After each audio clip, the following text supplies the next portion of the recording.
એક તરફ વિધાનસભામાં સરકાર ખનીજ માફિયા સામે કરેલી કાર્યવાહીની વાહવાહી કરે છે અને બીજી બાજુ ભાજપના જ સાંસદ ખનીજ માફિયા વિરુદ્ધમાં મોરચો માંડે છે। તેમણે અગાઉ સરકાર અને અધિકારીઓનું ધ્યાન દોર્યું હતું, પણ કોઈ કાર્યવાહી ન થતાં હવે જાતે જનતા રેડ કરવા પહોંચ્યા છે। રેડ કરવા પહોંચેલા સાંસદે એક એવું નિવેદન આપ્યું જેનાથી સરકારની આબરૂની ધૂળધાણી થઈ ગઈ।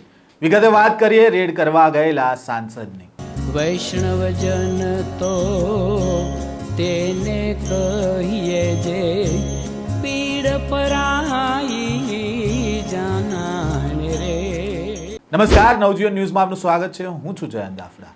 ઝઘડિયા તાલુકાના ડમલાઈ ગામે ખનીજ માફિયાઓ બેફામ બન્યા છે। અહીંયા ખોદકામ કરીને સિલિકા ખનીજનું ગેરકાયદેસર રીતે કાઢવામાં આવે છે તેવી વ્યાપક ફરિયાદો ઉઠે છે અને ભૂતકાળમાં ભાજપના સાંસદ મનસુખ વસાવાએ આ બાબતે ટ્વીટ કરીને અહીંયા ખનીજ માફિયાઓ બેફામ થયા છે અને અધિકારીઓ અને પંચાયતની મિલીભગત છે તેવો આક્ષેપ લગાવ્યો હતો।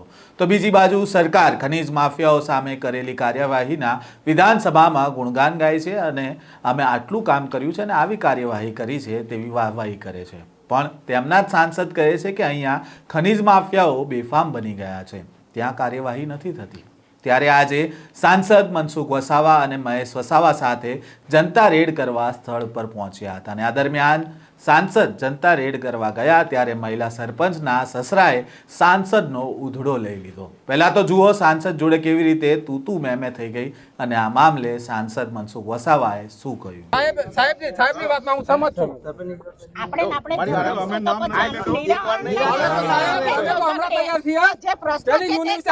મારા ઓર્ડર થી બંધ કરાયેલું મેં કેટલો વિરોધ કર્યો હતો ત્યારે તમે કઈ ગયા હતા? તે પટવાણિયા પંચાયતના સ્થાનમાં બી ત્યારે કઈ ગયા હતા તમે બધા? યુનિ વગર કોઈ નહીં કેમ બોલી રહ્યા?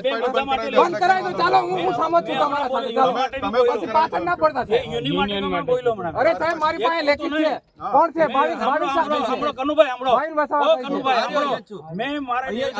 કોણે વિરોધ કર્યો તો 1 કલાક ના ના યુનિયન ને કોને વિરોધ કર્યો? મેં નહીં વિરોધ કર્યો સાહેબની વાત સ્પષ્ટ દરેક જગ્યાએ મારું સ્ટેટમેન્ટ હશે જાહેર સભા, તમને પણ ખબર છે। સ્થાનિક લોકોને રોજગારી મળવી જોઈએ। સ્થાનિક લોકો એટલે કોણ? એના ઝઘડ તાલુકાના કે જે વિસ્તારમાં જે ખનિજ સંપત્તિ તે સ્થાનિક બનેલા ગણે। હું દરેક જગ્યાએ કહું છું, બહારના લોકો આવીને આજને લૂંટ કરે, એ કંપની હોય કે કોઈ બી હોય, મેં આજે જ કીધું એ કંપની સાથે ગેરકાયદેસર કરતા કંપનીની સામે લડીશું। મેં આજે સ્ટેટમેન્ટ હમણાં આપ્યું, મીડિયાને આપ્યું। હજુ પણ તમને કહું કે તમને કોઈ પણ માહિતી મને આપે આ વિસ્તારના, આ કંપની ગેરકાયદેસર કરે છે એટલે ખોટું કરે છે, હું એની સામે પણ લડવા માટે તૈયાર છું। તમે તમારી સાચા છો સાહેબજી, હું તમારે કે મહેશભાઈ સાહેબનો ફોન નહીં કરતો। મારે એક જ પ્રશ્ન, તમારી અંગત મારી ચર્ચા બી નથી કરવા। તમે વારંવાર આગળ બી તમે જે સોશિયલ મીડિયા પર જાહેર કર્યું કે પડવાણિયા પંચાયત ઇન્વોલ્વ છે મિલીભગત, મીડિયાવાળાએ એવું કીધું કે પડવાણિયા પંચાયત હપ્તા લે, ચાલો આટલા બધા મીડિયાવાળા છે બતાવી દો, ચાલો અત્યારે તમે મને ફાંસી આપી દીધું એમ। મીડિયાવાળાને હું કહેવા માંગુ છું કે મારી પંચાયતમાં આવે ને બસ આ ખુદાઈ એનો નિકાલ કરવાનો છે આપણે। તમે વારંવાર એવું કહો કે પડવાણિયા પંચાયત ભ્રષ્ટાચાર છે, એ વ્યાજબી નથી। આટલા વખતે ખોદાય ને કોઈ પંચાયત એક્શન ના લે તો પંચાયત નું જ નામ આવે।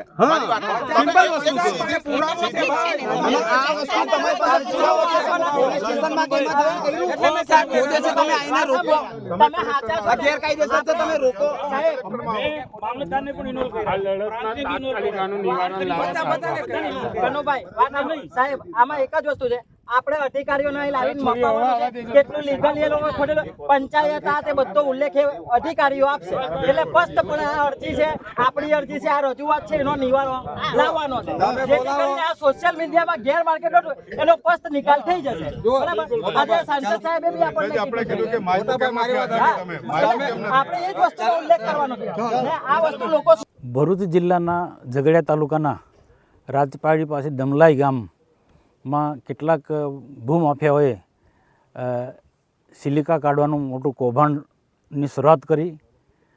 એ માહિતી ઝઘડિયાના આગેવાન અને ડેડિયાપાડાના પૂર્વ ધારાસભ્ય શ્રી મહેશભાઈ વસાવા અને મને મળી તમે બંને લોકોએ આ જે ઘટના છે, જે મોટું કૌભાંડ છે, એને બહાર લાવવા માટે પ્રયત્નો કર્યા। એમને પણ એમના સોશિયલ મીડિયા એમના ગ્રુપમાં મૂક્યું, મેં પણ મારી પોસ્ટ મૂકી। આને લઈને કેટલાક આની સાથે જોડાયેલા લોકો અમને ખોટા પાડવા માટેના પ્રયાસો કર્યા છે। તો અમે સાચા છે એ સાબિત કરવા માટે આજે પ્રત્યક્ષ આ વિસ્તારના આગેવાનો સાથે અમે આવ્યા છે.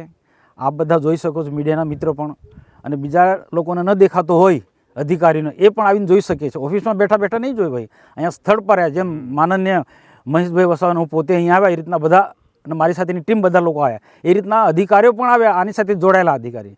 અને મારો હજુ પણ સ્પષ્ટ આક્ષેપ છે, મારા ગ્રુપમાં તો મેં વાત મૂકી જ છે, મારો સ્પષ્ટ આક્ષેપ છે આ જે પ્રકારે જે આ ખનિજ ચોરી થાય છે એમાં પ્રથમ જવાબદાર એ વિસ્તારની પંચાયત જવાબદાર છે, બીજા વિસ્તાર એના મામલતદાર જવાબદાર છે, ટીડીઓ જવાબદાર છે, પ્રાંત અધિકારી જવાબદાર અને પોલીસ પણ જવાબદાર છે.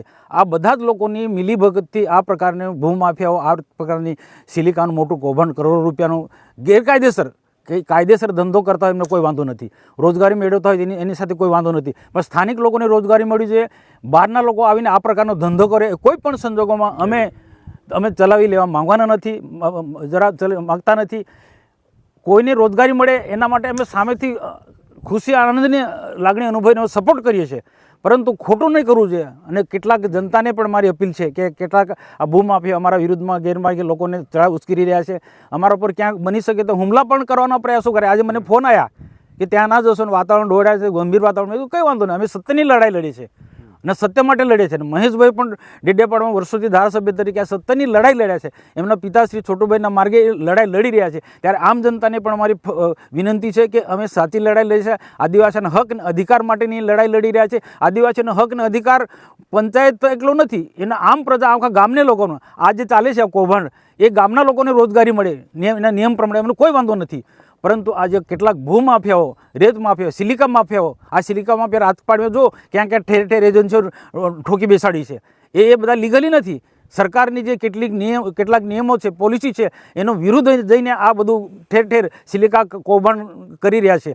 નાના હશે કે પછી મોટા લક્ષો છે, મોટા લોકોની મોટી વગ હશે, પરંતુ અહીંના લોકો જાગૃત થયા છે. ગમે એટલી વગવાળા હશે, ગમે એટલા પૈસાદાર હશે, પણ અમારા આગળ આ લોકો ટકી નથી શકવાના. અમે આ ફક્ત દમલાઈ ગામ પૂરતું નથી, અમારી લડાઈ ગામે ગામ જ્યાં જ્યાં આવી રીતના ગેરકાયદેસર રીતના ખાણ ખનીજમાં ચોરી થતી હશે, રેતી કૌભાંડમાં ચોરી થતી હશે કે સિલિકાનું કૌભાંડ થતું હશે ગેરકાયદેસર, તે બધા ગામોમાં જઈશું અને જનતાને જાગૃત કરીશું અને ગેરમાર્ગે દોરાશે એમને કહીશું ભાઈ આ લડાઈ તમારા સ્થાનિક લોકો માટે છે, સ્થાનિક ગામના આદિવાસી યુવાનો માટે લડાઈ છે, અને તમે આ ધંધો તમે કરો, બીજાને સપોર્ટ ના કરો. અને એક બે કદાચ ભણેલા ગણેલા યુવાન કોઈક લાલચમાં આવીને આવા લોકોને સપોર્ટ કરે એ વ્યાજબી નથી.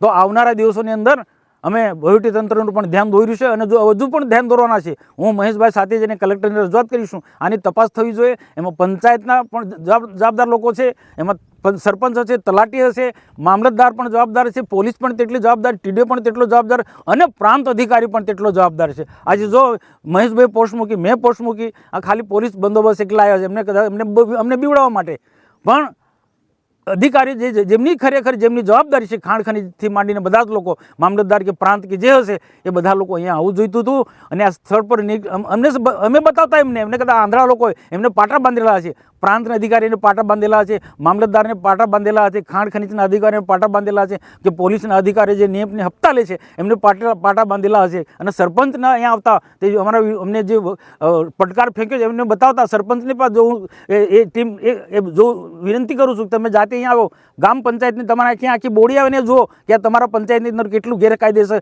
થઈ રહ્યું છે. અમારી લડાઈ સત્યની લડાઈ છે. વર્ષોથી છોટુભાઈ આ હકના અધિકાર માટે લડી રહ્યા છે. હકના અધિકાર માટે કે આદિવાસી કેટલાક લોકોનો એના હાથો બનીને આ પ્રકારના ધંધા કરે. તો સરપંચનું એવું કેવું કે તમે એમની છબી ખરાબ કરો છો, તો અહીંયા એમને જોઈએ, સરપંચ આવીને જોઈએ, તલાટી આવીને જોઈએ, મામલતદાર આવીને જોઈએ, પ્રાંત આવીને જોઈએ. એ તો બિચારા શું કરે સરપંચ? આ મોટા અધિકારીએ કીધું હશે કે તમે એ બોલી ના શકે અધિકારી, એટલે સરપંચને હાથો બનાવી દીધો. અને આ પ્રકારનો એ સરપંચની સાથે અમારી લડાઈ જ નથી. અમારી લડાઈ ગામ પંચાયતનો હક છીનવાયા છે, ગામ પંચાયતની જે સંપત્તિ જે લૂંટાઈ રહી છે, ગોચરની જમીનમાં આ રીતના ગેરકાયદેસર ખોદાઈ રહ્યું છે, એની સામે સરપંચની સામે લડાઈ નથી. હું સરપંચને અપીલ કરું છું તમે અમને સપોર્ટ આપો. આ ખોટું રીતના જે ગેરકાયદેસર ખોદે છે એના અમે લડીએ છીએ. તમે લોકો પંચાયત અમને સપોર્ટ આપવું જોઈએ. અમે તમારી સાથે એક પંચાયતને અમે કહીએ છીએ કે બધી જ પંચાયતોને અમે સપોર્ટ આપવા તૈયાર છે. જ્યાં પણ ખોટું થતું હોય અમને માહિતી આપો, અમને સહકાર આપો. અહીંના મહિલા સરપંચનું કહેવું છે કે અમે પણ આગળમાં લેખિતમાં રજૂઆત કરી છે કલેક્ટરને, શું કહેવું છે? તો એ કોપી મને બતાવી, હું કલેક્ટરને વાત કરીશ. ના આજે જ હું કલેક્ટરને અમે મળીશું. આજે અમે કર્યું કે ભાઈ સરપંચે અરજી આપી હતી તેનું કેમ તમે તપાસ કરી નથી? સરપંચની અરજીના આધારે પણ તપાસ કરવી જોઈતી હતી.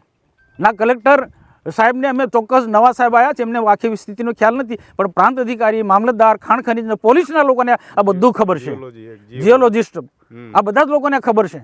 સાંસદ મનસુખ વસાવાએ કહ્યું કે અહીંયા સિલિકા કાઢવાનું કૌભાંડ ચાલે છે અને અમે આ કૌભાંડ ઉજાગર કરવાનો પ્રયત્ન કરી રહ્યા છે, પરંતુ આ ખનીજ માફિયા અમને ખોટા પાડવાના પ્રયાસ કરી રહ્યા છે. સાથે જ તેમણે અધિકારીઓને ટોણો માર્યો કે ઓફિસમાં બેઠા બેઠા નહીં દેખાય, અહીંયા આવશો તો જ કેટલું ખનીજ ચોરી થઈ રહ્યું છે તે તમને જોવા મળશે.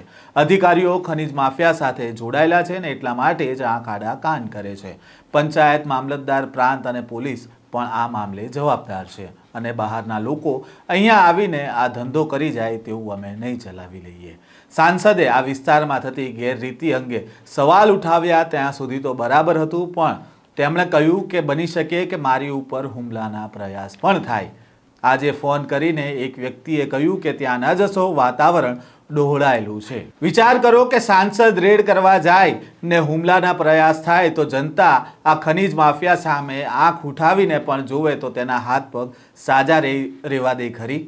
આ સ્ટોરી અંગે તમારો મત શું છે કોમેન્ટ બોક્સમાં જરૂરથી જણાવજો. નવા વિષય સાથે ફરી મળીશું, ત્યાં સુધી નવજીવન ન્યૂઝ સાથે જોડાયેલા રહેજો.